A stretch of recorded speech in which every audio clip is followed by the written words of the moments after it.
On Ireland's greatest robberies, we look back at some of the biggest heists to have ever taken place in this country over the last 35 years. Nobody at the bank knew that by the end of the day this would go down in history as the most infamous bank in Belfast and would be the most audacious raid in the history of bank robberies nearly in the world. It was so well executed.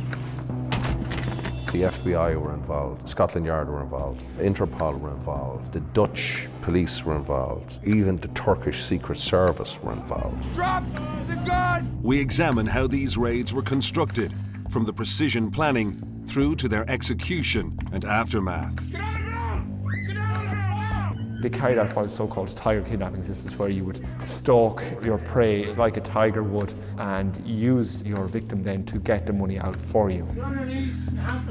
The gang held the family overnight. They absolutely, the fear of God into them. Where are you taking her? These robberies were masterminded by some of Ireland's most notorious criminals, and many remain unsolved to this very day. Would have been a regular who's who of South Dublin crime at the time. The likes of Martin Cahill, Christy Dutton. They had the skill set required and they had the will to carry it out.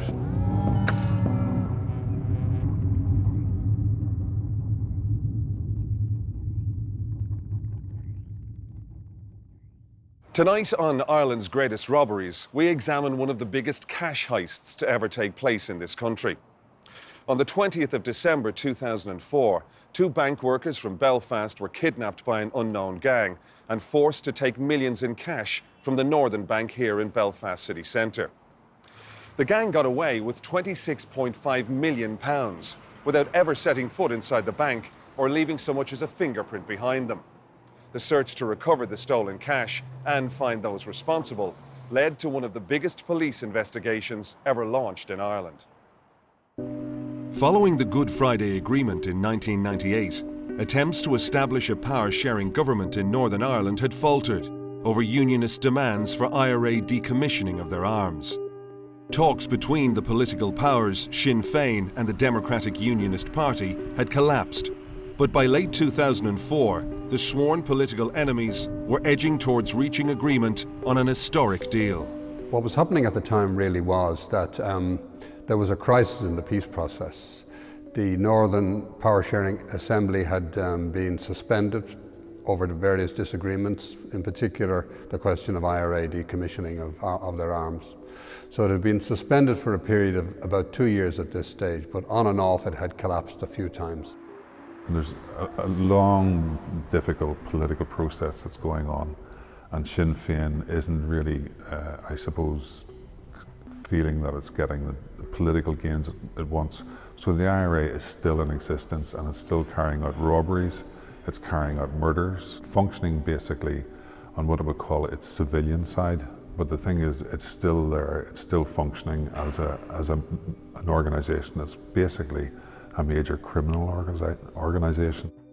So they were closing in on a deal as to whether or not Sinn Féin and the DUP could possibly share power together. Now, they were closing in on wording which might have secured the deal when the Northern Bank robbery happened.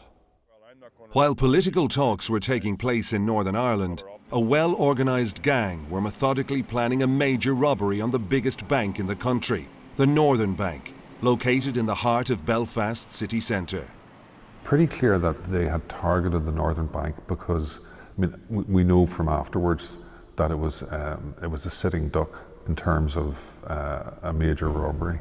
There's very little security on the cash handling centre there behind the City Hall in Belfast and its headquarters. And they had inside information and they had been looking at this job for at least, maybe not 2 years, but they had probably been thinking about it for much longer. On the evening of December 19th, 2004, two gang members arrived at the home of Northern Bank worker Chris Ward in Poleglass, West Belfast. What took place was the start of a terrifying ordeal for the bank worker and his family.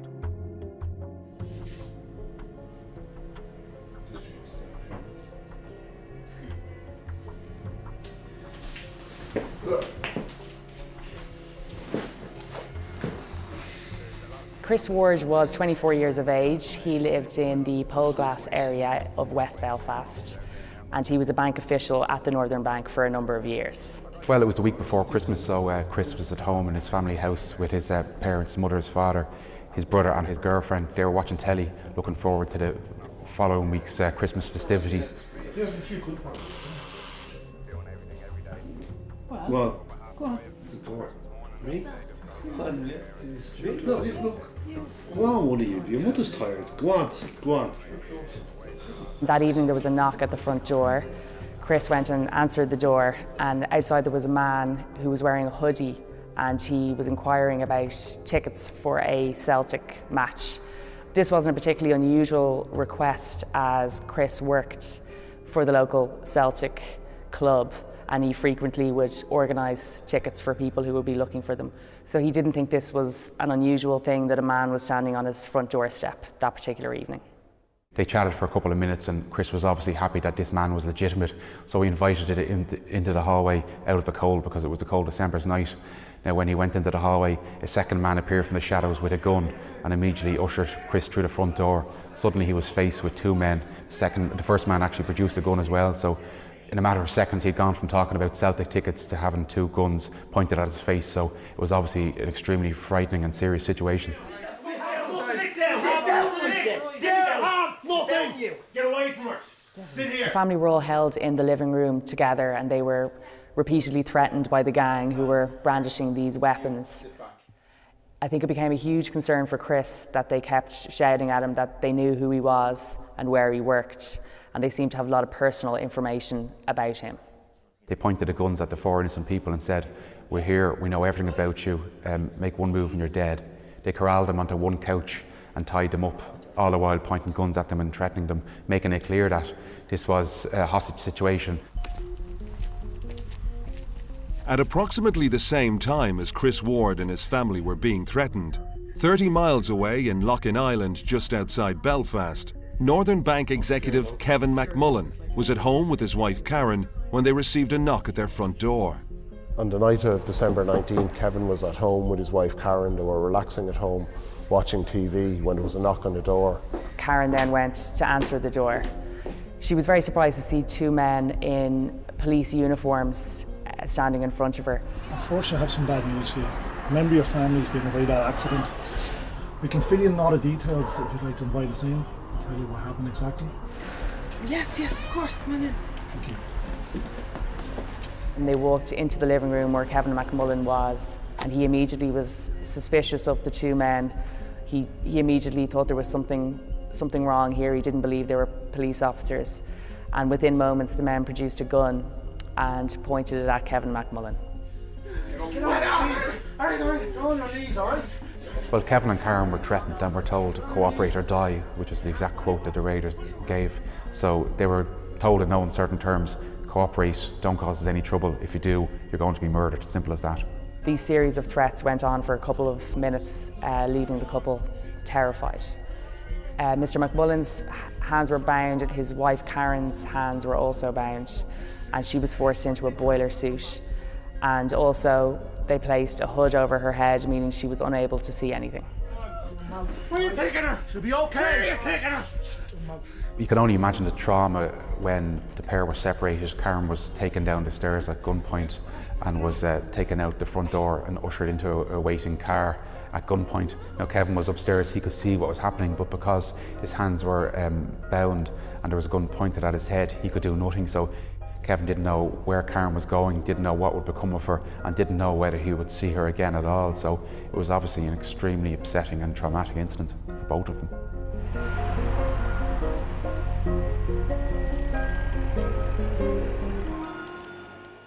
What was already a nightmare was about to get even worse for the bank workers and their families, as the two officials were of the utmost importance to the gang in their plot to rob the Northern Bank. Northern Bank employees, Chris Ward and Kevin McMullen, had both been held at gunpoint and threatened in their own homes along with their families.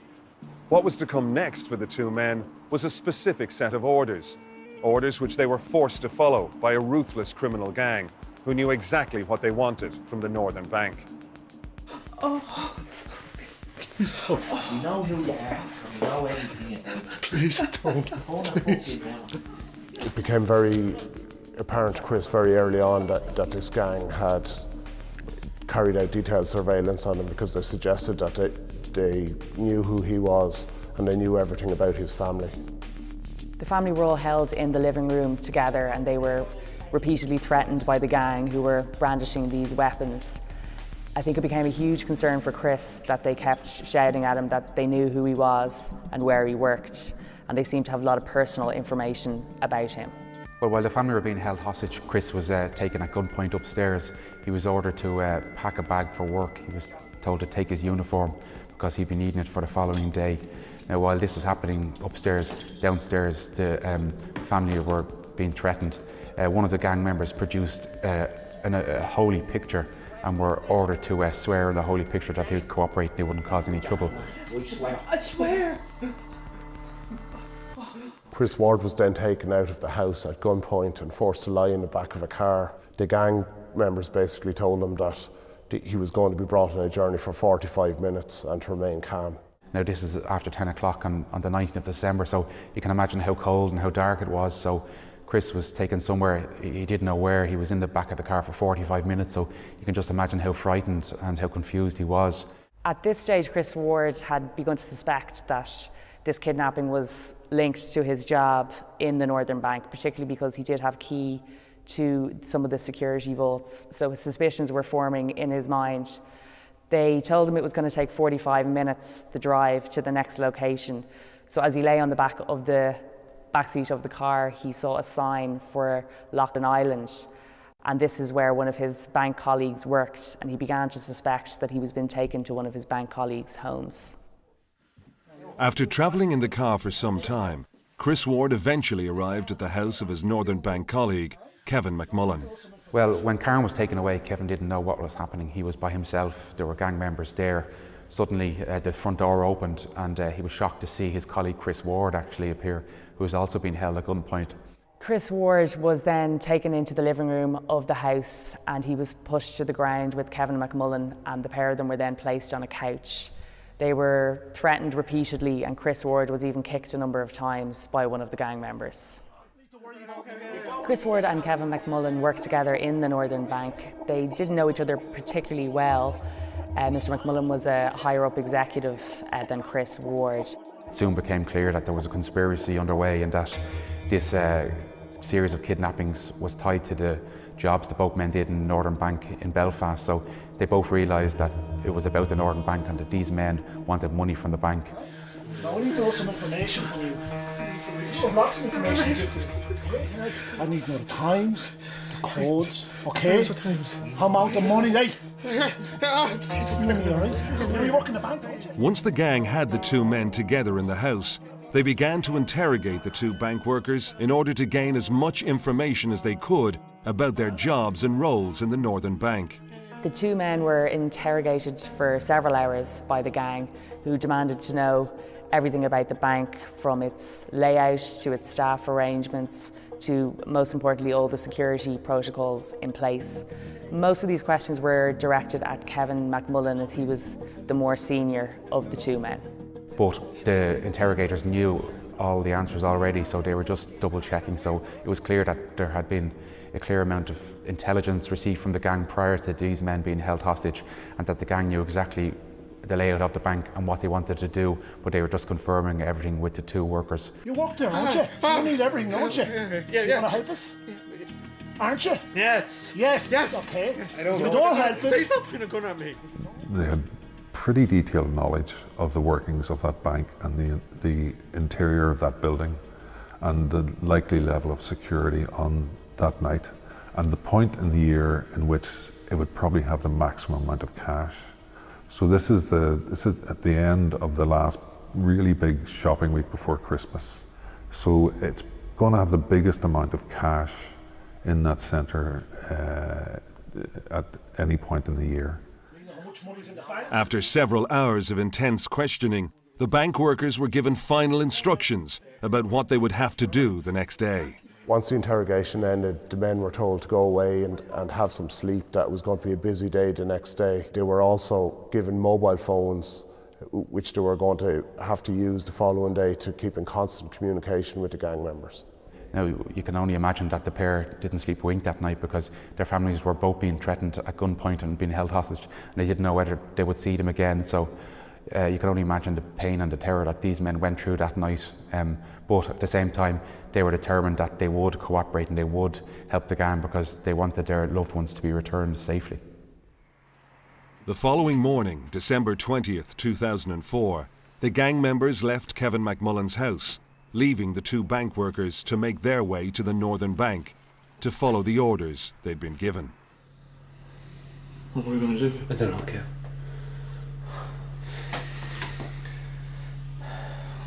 We don't have any choice. We're going to have to open it up. Unless you have a better idea. I've no idea. The raiders left at about 6:30 and told the two men, "We'll be in touch with you through your mobile phones later on to see how you're getting on." Now, they were both due to start their shifts at midday, so they got dressed as normal, went in Kevin's car, headed towards Belfast. He dropped Chris off on the Dublin Road because the two men had to travel to work separately so as to not arouse suspicion by security staff that something was going on in the bank that morning. So they arrived into work safely, and nobody at the bank knew that by the end of the day this Northern Bank would go down in history as the most infamous bank in Belfast and would be the most daring and audacious raid in the history of bank robberies nearly in the world. It was so well executed. Once the two men arrived here at the Northern Bank in Donegal Square West in Belfast city centre, they tried to go about their working day in as normal a way as possible, in order not to raise any suspicions from their colleagues. However, this was far from a normal day for the two bank employees, who were silently fearing for the safety of their loved ones and dreading the task that lay ahead of them. Well, they went to work as normal and didn't give the impression to anybody that something was wrong and that their families were being held hostage. It was less than a week to go until Christmas, so you can imagine the amount of money that was in the Northern Bank because it was the busiest shopping time of the year. Now, staff were in good spirits. They only had a couple more days to work before going on a Christmas holiday. Throughout the day, the two men were contacted consistently by the gang members, and they were giving them instructions about what to do and letting them know that the plan was soon going to swing into action and they would soon be asked to act in a manner and begin this robbery of the Northern Bank. No staff were able to tell whether there was any differences in the behaviour of the two officials. In fear for their families and their own safety, and with everything in place for the raid to go ahead in just a few hours' time, Chris Ward and Kevin McMullen were about to carry out one of the biggest bank raids in Ireland's history. On the day that they were due to carry out the raid, the two Northern Bank workers tried to behave as though nothing was out of the ordinary, so as not to attract any unwanted attention from the other staff. Throughout the day, the two men received numerous phone calls from members of the gang, making sure that all was going to plan and that they were following the orders they'd been given. What do you want us to do? Okay. Right. Chris is here to the roll outside. Promise me you won't hurt my wife. A few hours into the working day, following instructions from the gang to do so, Kevin McMullen told the staff in the bank office that they could go home early, as it was only a few days to Christmas. This meant that he and his colleague, Chris Ward, could get on with the task at hand. Because it's Christmas, you can go home. Excellent. Kevin, in what the staff thought was a very Christmassy thing to do, said to the staff, "Look lads, you go home early and we'll finish up here and maybe have a few extra hours off to do some shopping or go spend time with your family." So a lot of staff were sent home, so it was just Kevin and Chris left at the end of the day. When Kevin told his staff this, it didn't cause any suspicion because it was so near to Christmas. And in fact, the staff were delighted to be getting out of work early. They gone? Oh, Jesus Christ. What did he say in the call? What? What did he say in the call? Oh, you have to go do it now. I have to go down and fill a bag and bring it outside to them. In the vault? Yeah. Check they're gone.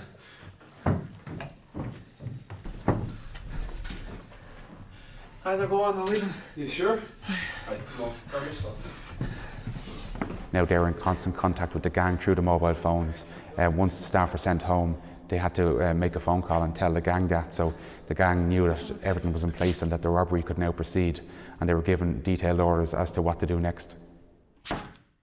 Once the two men had made their way into the bank vault, they began the first part of the raid, which was to carry out a dummy run with the first load of money.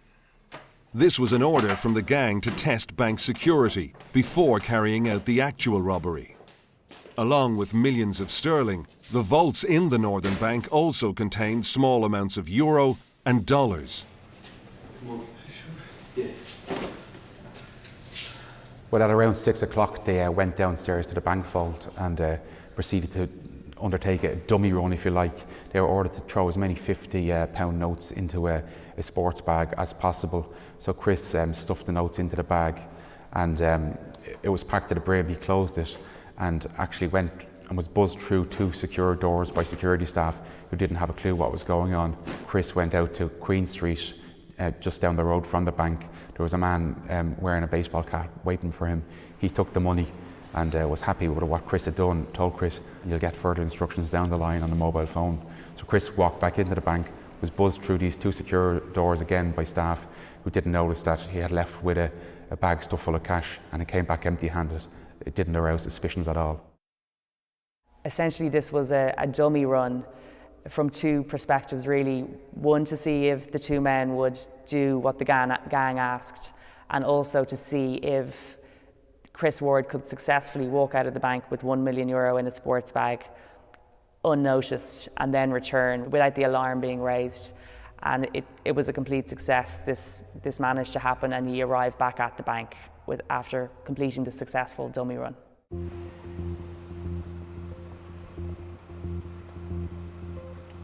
Chris Ward had managed to walk out of the Northern Bank with a sports bag containing £1 million. He had buzzed through 2 internal security doors and walked out through the main staff door without anybody stopping him, and returned through the bank's main doors with no questioning from any security. After successfully completing the dummy run, it was time for the 2 bank workers to begin the task of carrying out the real robbery.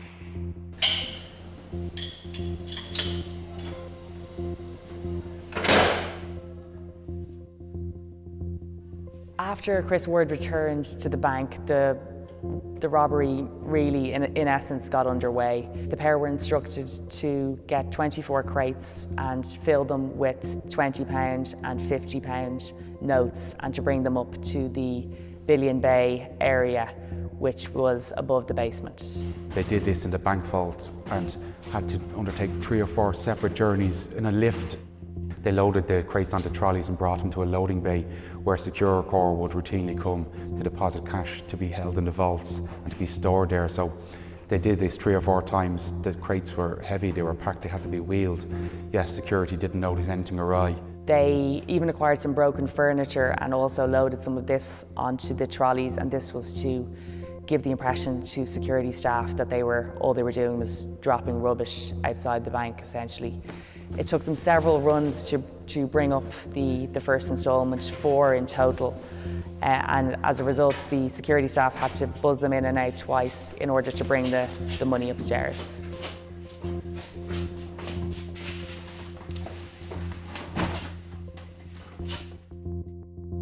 One significant part of the robbery was the apparent lack of security in the Northern Bank, while the 2 employees emptied millions of pounds from the bank vault. This lack of security would later become a massive part of the investigation into the robbery. Well, in order to cover their tracks and to sort of throw the scent, Kevin McMullen contacted the security staff at the bank and told them that they were doing a clean out and that a load of rubbish would be taken down to a loading bay and that a van was going to come and get rid of it.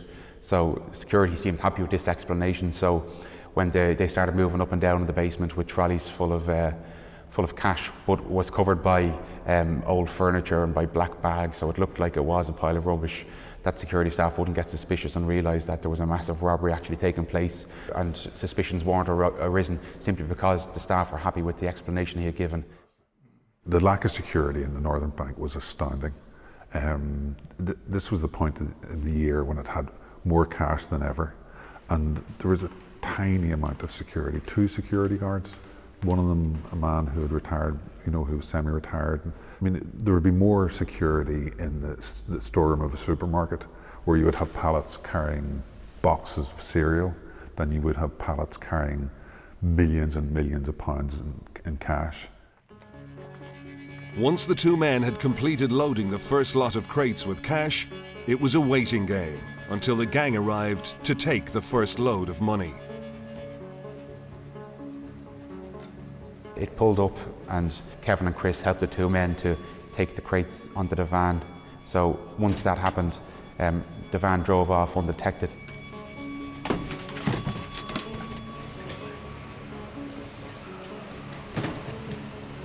Once the first load was complete, the 2 men were then ordered to go back down into the cash vault and get the rest of the money essentially. So they began doing their second load. They were quite fearful at this stage that the security men might become suspicious of them, as again they packed up crates and crates of a huge, vast quantity of cash. Oh, yeah, that's the van, it's back, is it? Yeah. White van has arrived for you? Yeah. Okay. When the van arrived back, it was actually security who notified the employees that the van was there again so that it could load more rubbish into the van. So they came up with the rest of the crates, and again, just as happened in the first instance, the gang loaded all the money into the rest of the van, and nothing seemed to be out of ordinary in terms of the security staff being suspicious in any way. After the robbery was completed, the 2 men returned to the vault to clean up, before leaving the bank to check on the welfare of their families. After the van had collected a second load of cash, both men must have been relieved that their actual job was over, but they still had to go and cover their tracks, so they went back to the bank vault, cleaned it up, got rid of any trace of evidence and locked it up for the night. Now all this happened and security didn't question what was going on, so to all intents and purposes they had fulfilled their task and they had got the money for the criminals, so they were now just hoping and praying that the criminals would stick to their side of the bargain and that their family would be released unharmed and that nothing untoward would happen to them. Right.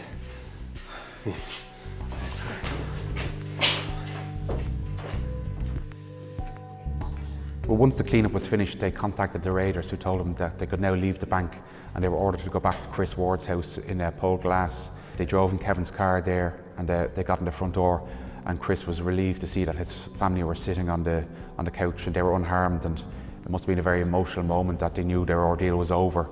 Unfortunately for Kevin, there was no sign of his wife, so his trauma only exacerbated because he didn't know where Karen was, if she was okay, and if he would ever see her again.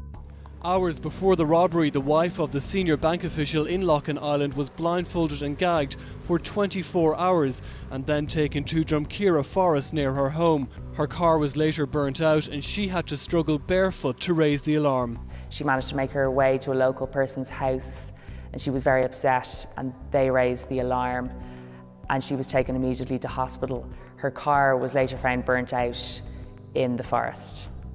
In the space of just a few hours, and without a single gang member having entered the Northern Bank, the sum of £26.5 million had been stolen, and one of the biggest robbery investigations this country had ever seen was about to get underway. After ensuring that their families were safe and well, Chris Ward alerted the PSNI to the dramatic events that had taken place over the previous 24 hours. As soon as the alarm was raised, a major police investigation was launched to recover the stolen cash and hunt down the gang involved. When the Northern Bank robbery took place, it was an exocet, it was an explosion right into the heart of this, not just within the negotiations between the parties, but within Sinn Féin and the IRA, who were trying to, those on the leadership side who were trying to hold the peace process together and avoid a split which would be too damaging. So it was important early on for everybody to try and settle the question of who did it.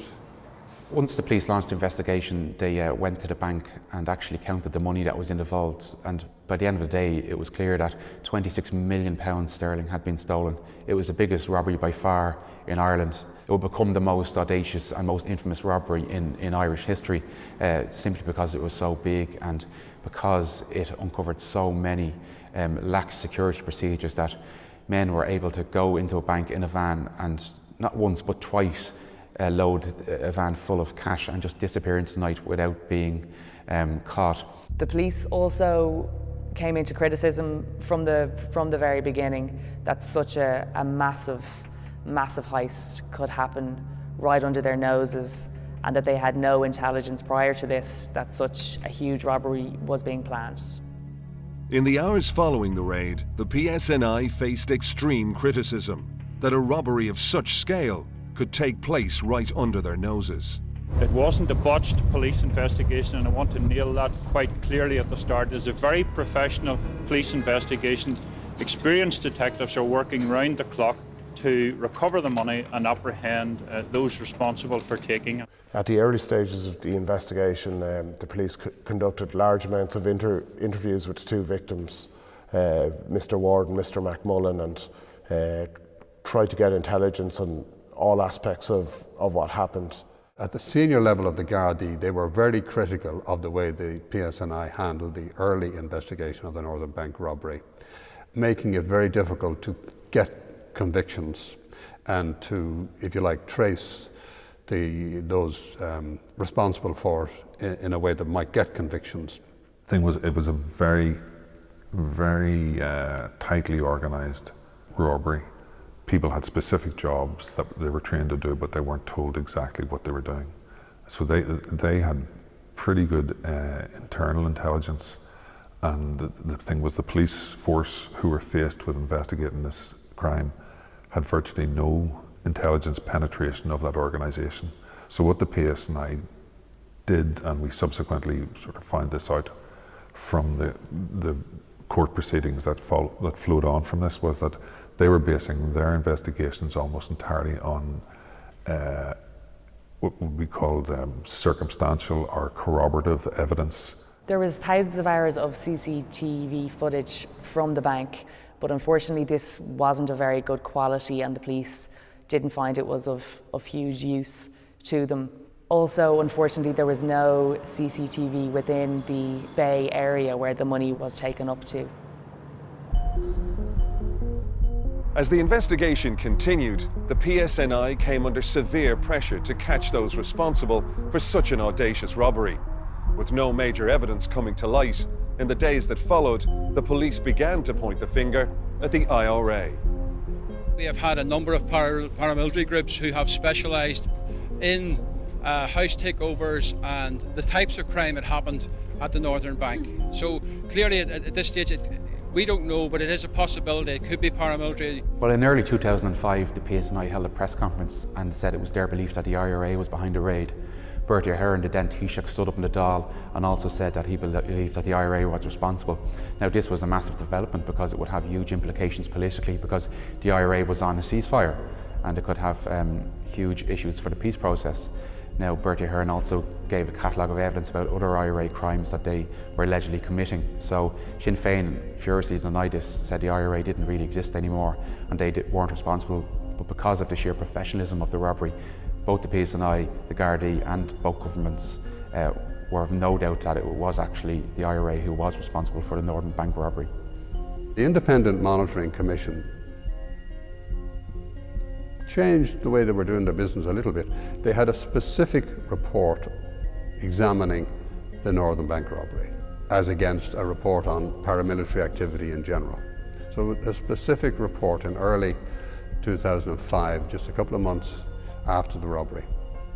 And they concluded unequivocally that it was the IRA who did it.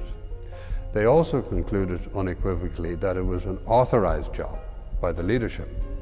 And I think people within the Garda Síochána at a very senior level who were dealing with all of this in the real nuts and bolts sense had doubts as to whether it was authorised in the full sense. Although the gang had so far got away with the £26.5 million, they were to inevitably run into some trouble laundering the money, mainly due to the sheer volume of cash that they had stolen. What they had picked up within 48 hours was that the money had moved south into South Armagh and North Louth, and the Gardaí had names and places of where the money had transited. They had actually raided 2 premises because they believed that they could get their hands on the money, but the money had just left. Their sources just weren't that quick that they could get their hands on the money. But when it came to that amount of money, £26.5 million sterling, they didn't really have the money laundering facility to deal with it. So there wasn't a well-organised system to get rid of the money quickly, to launder it, so to speak, and, if you like, legitimise it, right? Well, the gang actually had a problem because they had stolen so much, 26 million sterling in total, that it was very difficult to launder, and it was such a massive amount of money.